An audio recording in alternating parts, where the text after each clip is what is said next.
Toyota Motor Corporation, as a worldwide partner of the Olympic and Paralympic Games, aims to provide mobility solutions that go beyond providing official vehicles for the Olympic and Paralympic Games Tokyo 2020. One way Toyota is doing this is by participating in the Tokyo 2020 robot project. One of these robots is called the 2020 Mascot Robot.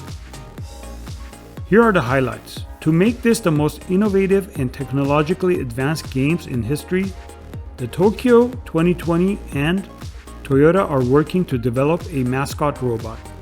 In addition to welcoming athletes and guests to official venues, Toyota is currently considering plans for a new way for the games to be enjoyed by children in Japan via a mascot robot. The mascot robot will both allow expressions of arm movements via a remote location robot and share force feedback from interactions.